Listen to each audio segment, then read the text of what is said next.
वरहमतुल्लाहि वबरकातुहू। लाइव बर्फबारी देखें जनाब मरी से। रात को तो हल्की हल्की बारिश थी, सुबह नमाज फ़जर के टाइम के बाद बर्फ़बारी की शिद्दत में इजाफ़ा हुआ है। तमाम दोस्त भाई एंजॉय करें। लाइव बर्फबारी आपको दिखा रहे हैं जनाब मरी से। मरी कश्मीरी बाज़ार मोड़ा इसवाल के मुकाम से आपको लाइव बर्फबारी दिखा रहे हैं।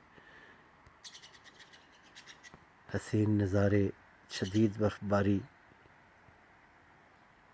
ठंड में ऐसा ऐसा इजाफ़ा हो रहा है क्योंकि आपको पता है बर्फ़बारी जब उगती है तो ठंड में इजाफ़ा हो जाता है। और अभी जो ये देखें आप तमाम दोस्त के बर्फ़बारी की जो शिद्दत है उसमें तेज़ी आ गई है। ये देखें जनाब,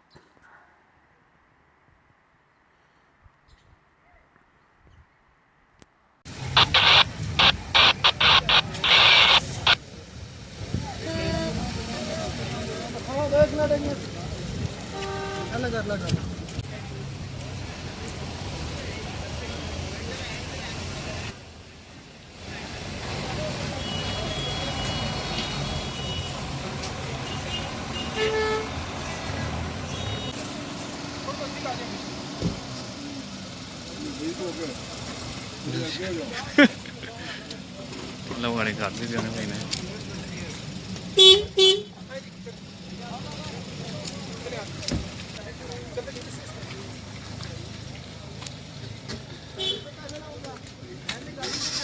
Thank you, sir.